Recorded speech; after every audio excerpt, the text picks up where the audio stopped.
So it has now been 3 weeks since I did the procedure to get a fistula put into my arm. Guys, surgery is actually such a scary thing.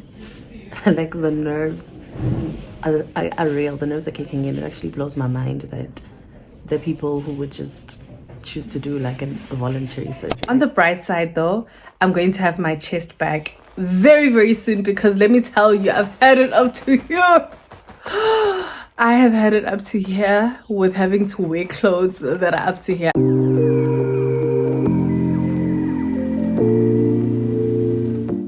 Hey guys, I hope you're all good. Welcome to my channel and welcome to another chapter in my 30s.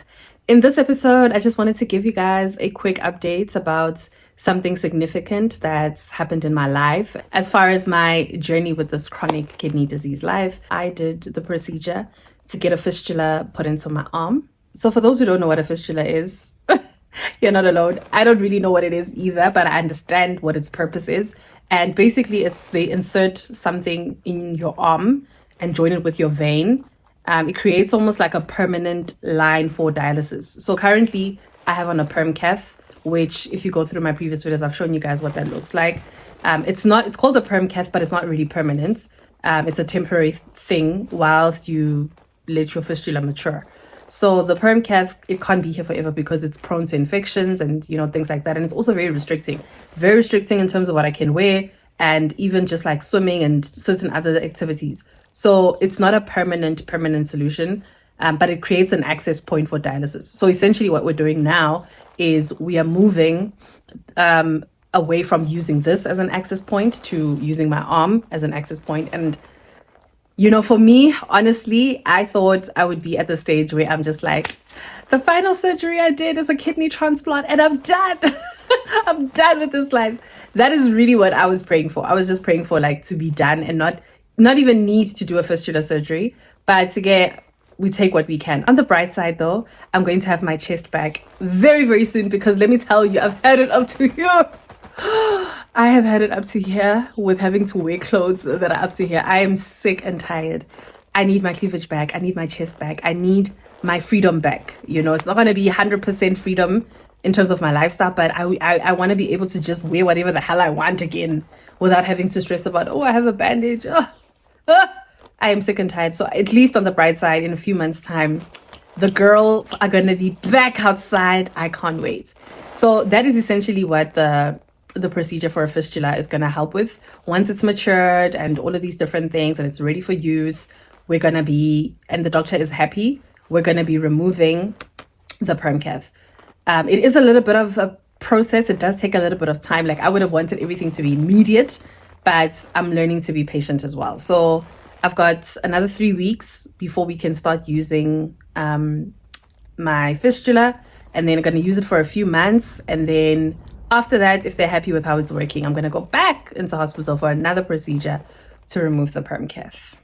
So yeah, it's a bit of a journey. It's a lot of procedures, a lot of surgeries, scary times. But at the same time, I'm understanding that we are moving in the direction of things that are just going to make my life easier as I navigate this thing. So yeah, I literally had surgery a few weeks ago and I did start to vlog.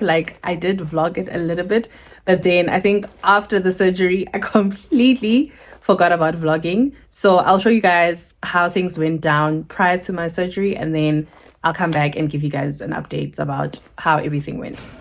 Hey guys, we are back here. I'm actually in a hospital. This is my first time in a private hospital. And I have thoughts and I have notes, but I need to finish eating quickly. But already, some of the differences between public and private healthcare standing out. Starting with the food. The food is, I'm so impressed so far. People always say hospital food is not nice. Let me show you guys what I'm eating. So this is what I'm having for breakfast. Even though I'm going to surgery, they said I need to eat something before the surgery. So yeah, I'm actually impressed. I'm so impressed. Yeah, no, guys, get medical aid, hey? And I know this is sounding like a privileged thing. Honestly, from the registration to everything happened so quickly. Yeah, like I can't keep motivating the importance of medical aid. And it breaks my heart actually that our public health care is the way it is, because if not for the looting, I know for a fact that our public health care would be, you know, the medical practitioners, the doctors and the nurses are top tier. It's just that the facilities and the resources are not well taken care of or well provided for.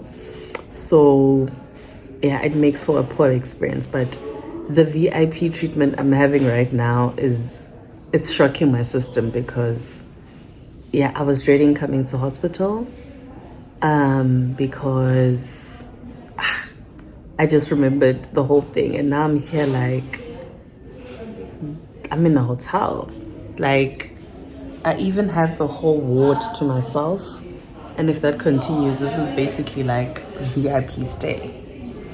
But yeah, let me finish eating because I need to be done eating before 10. My surgery is a bit later today, and the surgeon wants me to have eaten something. I don't usually eat this early, but I'm just trying to make sure that I've eaten something, light breakfast, and then we'll be good to go. And I'll probably check in with you guys later after my surgery. I definitely won't be vlogging on the way there or anything like that, so we'll touch base again when I'm back from surgery. I think it's about 2-3 hours till I go to theater. With time, this will be coming off my chest as well. Guys, surgery is actually such a scary thing. Like the nerves are real. The nerves are kicking in. It actually blows my mind that there are people who would just choose to do like a voluntary surgery. Like they would just choose to go under. You know, I am forced to go under, and I'm just like, oh, this is my second surgery, but the nerves are kicking in the closer we go.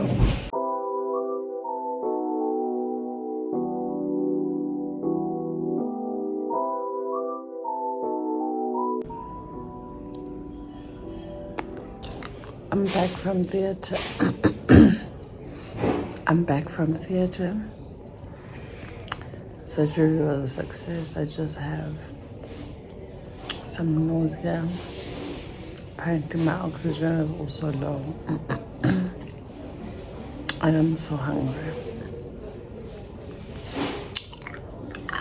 So I'll try to eat now. So this is what is for supper. I've been munching on ice. It's like my favorite thing in the world. Now that the food is here, I'm a little bit like, appetite.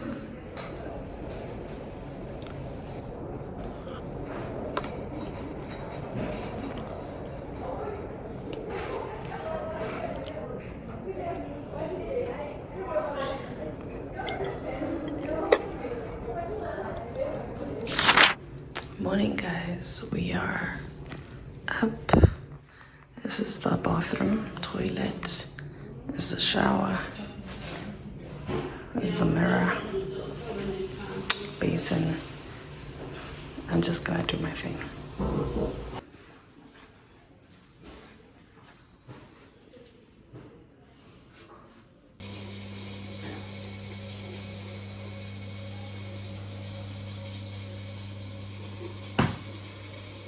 So guys, I am about to be dialyzed bedside.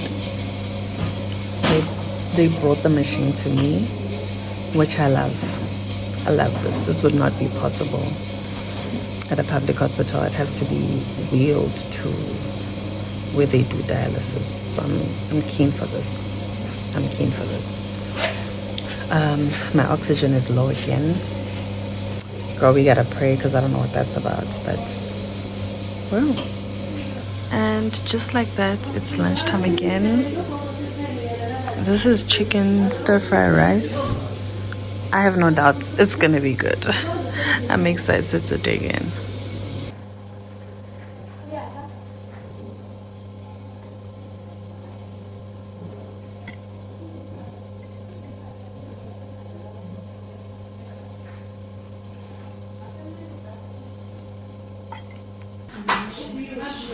My last meal of the day, and then I'm going home. We have a burger and jelly and custard.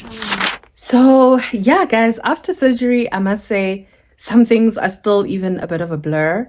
I think also because of the anesthesia. That's part of the reason why I didn't continue vlogging, because it does take a little bit of time for the anesthesia to wear off. I was still a bit drowsy. I was still a bit like in and out of it. I remember my brother calling me, but I can't remember what the conversation was. He could have asked me for anything and I would have said yes, because I genuinely can't remember what we spoke about, And I remember coming back and we're talking about something. He's like, yeah, I called you and we spoke. And I was like, I don't remember that, So post-surgery, the things I do remember is that I was very, very, very drowsy from the anesthesia. I tried to eat supper that night and I vomited, and I haven't vomited in a while. Like, vomiting is no longer something that I do quite often. Like, before I got admitted and diagnosed and whatnot, last year, vomiting was my second nature, but it's not something that I do a lot anymore. So when it does happen, it does kind of shock me a little bit, like, oh, So I tried to eat, and literally after I was done eating, everything came back. I can't remember when the nurses took the food away and, cleaned up all of that. I can't remember that. I just remember waking up the following morning and it's like, oh, the surgery's done. I was expecting to be in excruciating pain, but actually it wasn't bad. The pain wasn't actually that hectic. I also had like drains in my arm, and I was like, okay, so this is a proper surgery, because the only people I've seen put in drains in their arms are people who do BBLs. I didn't expect that. But yeah, guys, I was literally in the hospital for like 24 to 30 hours. I didn't spend that much time. Got admitted on Tuesday. I got admitted on Tuesday, and then prior to my procedure, I was advised that I needed to eat something, which I thought was a little bit strange because you normally don't eat before your surgery. But there was like before 10 a.m. I needed to eat, and I think my procedure, excuse me, and I think my procedure was at 12. So I was like, why am I eating? But anyway, since the doctor says I gotta eat something, I ate something. And I must say, guys, the hospital food was so impressive. I think because this is my first time being in a private hospital, when the first time I was admitted into hospital was a public hospital, and that food was devastating, to say the least. You would hardly eat. But the one in private, the food was incredible. So much so that I've started even recreating some of the recipes at home. I was highly impressed with how good the food is. Like, when people say hospital food is bad, which hospital? Because if you're talking about public hospital, absolutely the food is terrible. But if you're talking about private hospital, and specifically Netcare Hospital in Alberton, that food was amazing. But anyway, I digress. So then I think around between 12 and 1 is when my procedure was done. The surgeon was running behind. He had a little bit of a car accident before the surgery, and I was starting to be like, not a car accident before you're supposed to operate. Like, is this a sign? What is happening, But I just prayed, and I tried to not be in a negative state of mind. Surgery is so nerve-wracking, and so hearing anything bad is just like, oh my God, are we gonna be fine, So I was a bit nervous. It took a while for me to actually go into theater. They wheeled me to the surgery room. The anesthesiologist was there chatting to me. She was like, I'm just gonna give you some happy juice. And let me say, anesthesia is definitely happy juice. So before she actually put me to sleep, she gave me something else to calm my nerves. Love it down. I think some of my favorite people in the medical profession are definitely anesthesiologists, because they're such a vibe, and they're such an interesting vibe. I was laying there constantly just like, any minute now, any minute now, any minute now. Maybe for like 30 minutes to an hour waiting for the surgeon, understanding that he was delayed because of somebody bumping into him. They were like, it's not a major accident, but he's just running behind. And I'm just like, of all the days to have an accident, why is it the day that I'm supposed to do the surgery? Like, is he going to be in the right state of mind? you know, like you start to panic. But anyway, got wheeled into theater. And that stuff was a bit familiar from the last time that I had a procedure. And then obviously you black out, can't remember anything as far as the surgery up until I woke up and I was in the ward and it was like, okay, we're back. And that's when the drowsiness began. Couldn't eat, vomited. Then the following day was a lot better. This is now the day after the surgery. A lot of things also happened on this day, I must say, because number one, the surgeon came to see me. He was telling me that he's very happy with how the surgery went. They found a good vein. Everything like really flowed really, really smoothly. And he's just happy with how I am and I can be discharged. And I was like, oh, so I'm going to spend another night here. Although if I did, I wouldn't have minded because I was having the time of my life. Like I was like, it's kind of like I'm on vacation, but not really, but it's really, really going well. So if I had to spend another night in hospital, in that particular hospital, I wasn't going to have an issue because I was really having a good time. But he was like, no, you can be discharged. So we're going to put you on dialysis. And they were still using the perm cath because this one is not ready to be used. And then after dialysis, yeah, you can go home. And that was basically it, you know. I did get discharged a bit late though because he needed to sign my discharge forms and he was in theater. So I ended up leaving in the evening. But on the bright side, I got to eat breakfast, lunch, and supper of the amazing hospital food. And that was the procedure, guys. Like that was the procedure. So yeah, guys, that is essentially me on my journey to getting my chest back. I guess is the updates to getting some form of freedom back as well. I feel like this is also the road towards that. And I'm grateful that everything went well. I'm grateful that the procedure went well and that my recovery is also really, really going well.